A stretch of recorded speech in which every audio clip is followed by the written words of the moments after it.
So welcome to our YouTube channel पढ़ाई overloaded.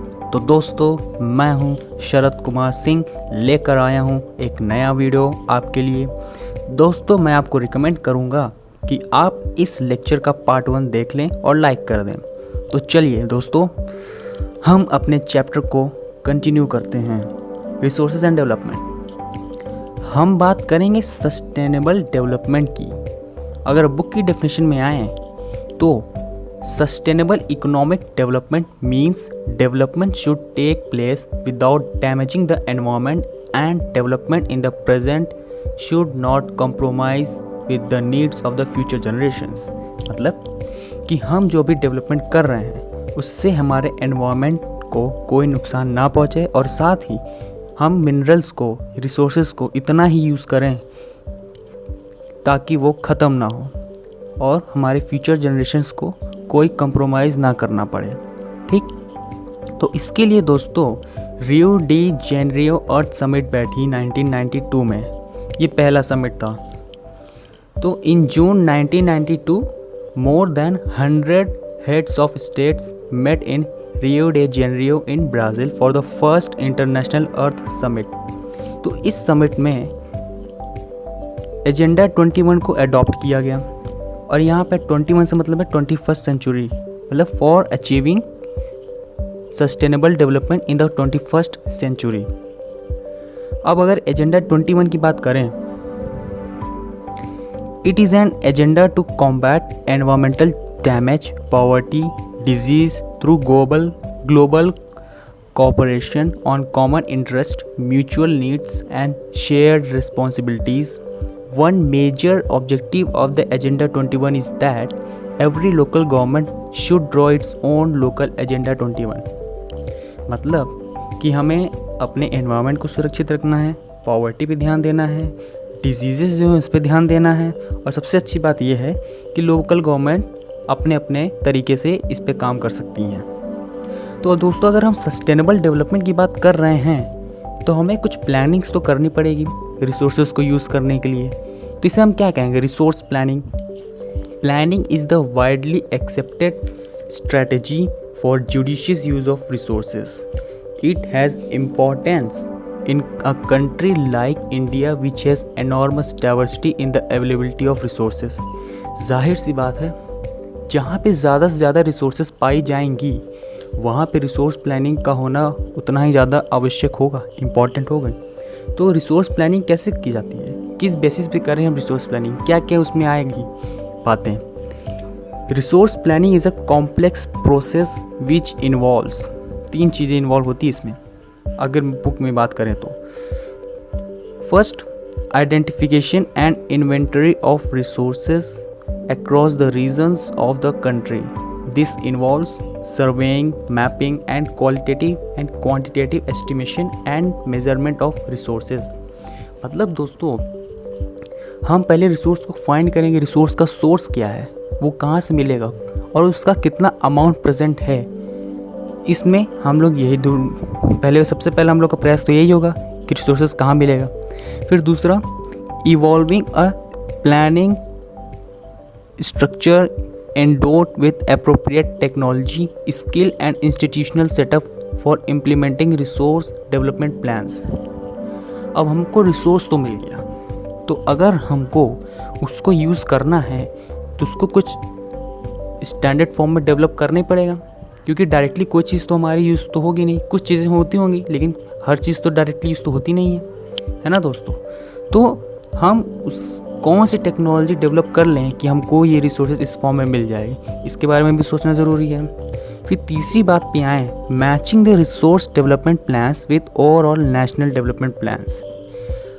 अब हम ये इन्हीं रिसोर्सेज से तो अपनी नेशनल डेवलपमेंट बढ़ाते हैं, तो इस बात का ध्यान रखना ज़रूरी है कि हम रिसोर्सेज का कहाँ से कैसे यूज़ करें कि हम अपने नेशनल डेवलपमेंट को इंक्रीज़ करें, है ना।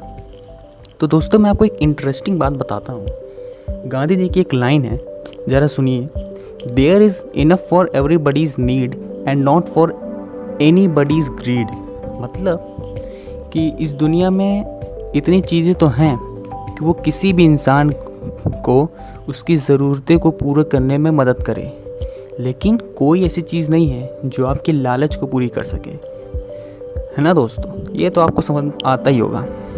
तो चलिए बात करते हैं लैंड रिसोर्सेज की।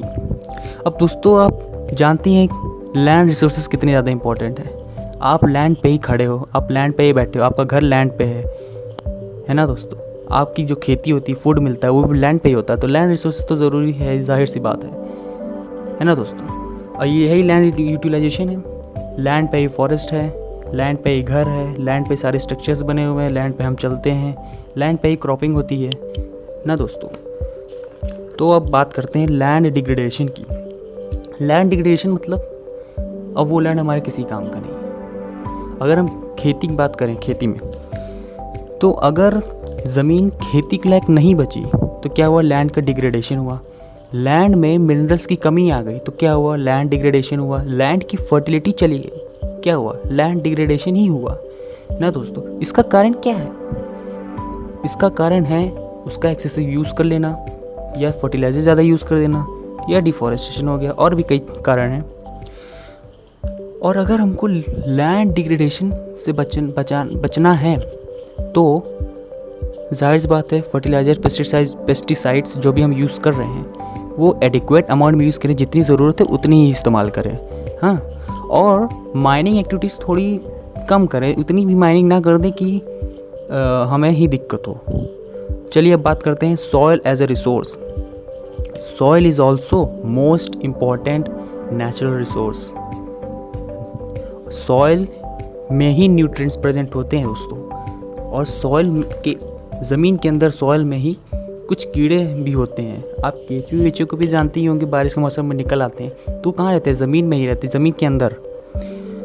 तो सॉइल भी हमारे लिए बड़ा इंपॉर्टेंट है दोस्तों। सॉइल की न्यूट्रिएंट से ही क्रॉपिंग होती है, खेती होती है, और वो जो अनाज उगते हैं वो सॉइल की मिनरल्स को ही एब्जॉर्ब करके ही होते हैं। सॉइल के भी कई तरीके के टाइप्स होते हैं। बात करें एलुवियल सॉइल्स हो गया, ब्लैक सॉइल हो गया, रेड एंड येलो सॉइल हो गया, लैटरेट सॉइल हो गया, एरिड सॉइल हो गया, फॉरेस्ट सॉइल हो गया ना दोस्तों। अगर बात करें एलुवियल सॉइल की तो ये सबसे ज़्यादा फर्टाइल सॉइल मानी जाती है, बहुत ज़्यादा फर्टाइल सॉइल होती है। और ये मेजरली इंडस नदी हो गई, गंगा और ब्रह्मपुत्र, इन 3 नदियों द्वारा जमा की गई सॉइल होती है ये। और ये जनरली यूपी, पंजाब, बिहार, झारखंड और भी हैं देश, ये यहाँ पाई जाती हैं, और ये कुछ हद तक राजस्थान और गुजरात तक फैली हुई हैं। और महानदी गोदावरी, कृष्णा एंड कावेरी रिवर्स के भी आसपास ये सॉइल मौजूद है। इसकी 2 टाइप्स होती हैं, भांगर और खादर। अगर ओल्ड एलुवियल सॉइल बात करें तो वो बांगर कहते हैं, और न्यू एलुवियल सॉइल कहें तो वो खादर कहते हैं। ठीक। और इस बात करते हैं कि सॉइल में कौन कौन से न्यूट्रिएंट्स प्रेजेंट होते हैं। तो पोटैश हो गया, फॉस्फोरिक एसिड हो गया, लाइम हो गया, ये सब इसमें प्रेजेंट होते हैं, जो शुगर केन, पैडी, वीट और पल्सेस क्रॉप्स जो हो गई, इन सब को बड़ा सपोर्ट करता है, और ऐसी सॉइल में यही चीज़ें उगाई जाती हैं। अब बात करते हैं ब्लैक सॉइल की। इसे हम रेगर सॉइल भी कहते हैं, और ये टोटली आइडियल फॉर कॉटन को ग्रो करने के लिए हम इसका इस्तेमाल करते हैं।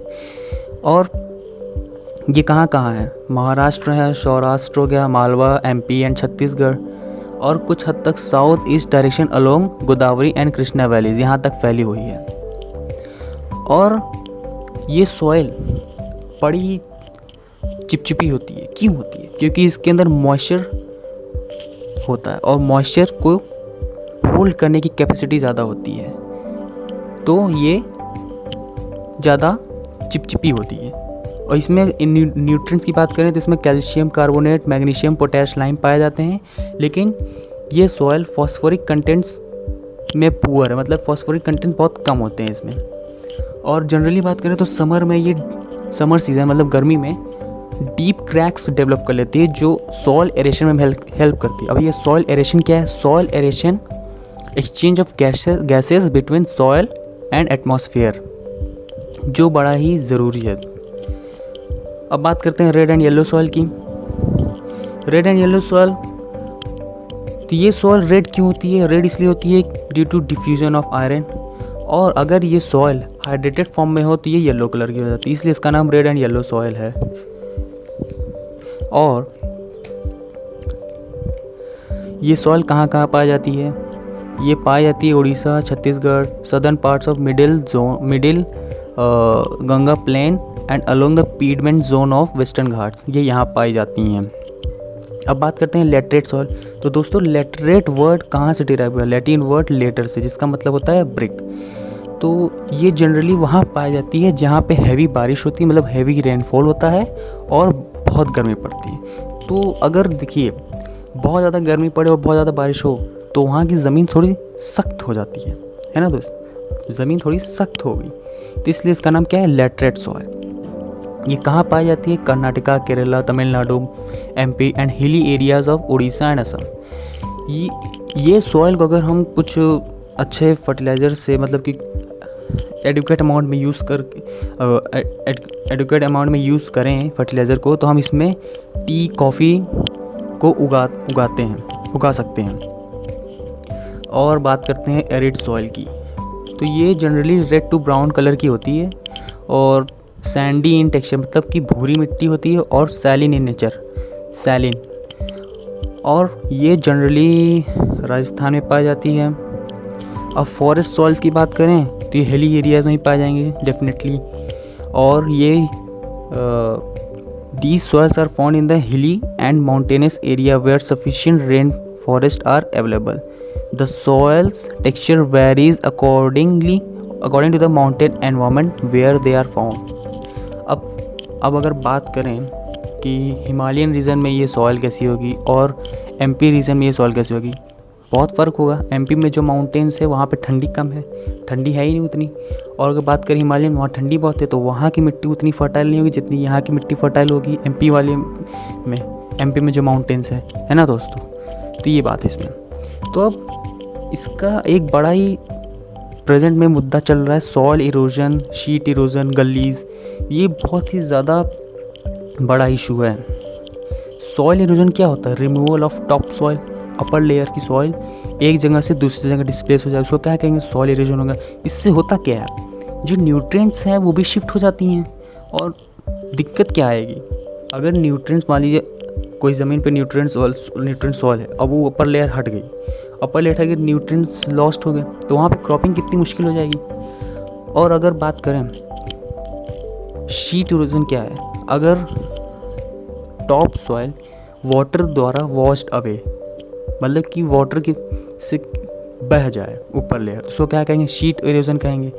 और जब कभी बारिश होती है रनिंग वाटर, तो अगर किसी फ्लैट जगह पे बारिश हुई और वहाँ से पानी का फ्लो नहीं हो पा रहा है, तो क्या होता है? जब पानी कभी कभी डीप क्रैक्स बना करके, डीप चैनल बना करके ये पानी बहते हैं, तो इसको क्या कहेंगे? गलीज। मतलब कि अगर मैं इंग्लिश डेफिनेशन बात करता हूँ, the running water cuts through the clayey soils and makes deep channels as gullies. और इससे क्या होता है? The land become unfit for cultivation, उसे हम फिर कहते हैं बैड लैंड। जब अनफिट फॉर कल्टीवेशन हो जाए तो उसे कहते हैं बैड लैंड। और अगर चंबल बेसिन में बात करें तो इन लैंड को क्या कहेंगे? रेविन्स। ये बहुत ज़रूरी बात है, ये केवल एक इन्फॉर्मेशन की तरह है, आपको ये इन्फॉर्मेशन पता होनी चाहिए।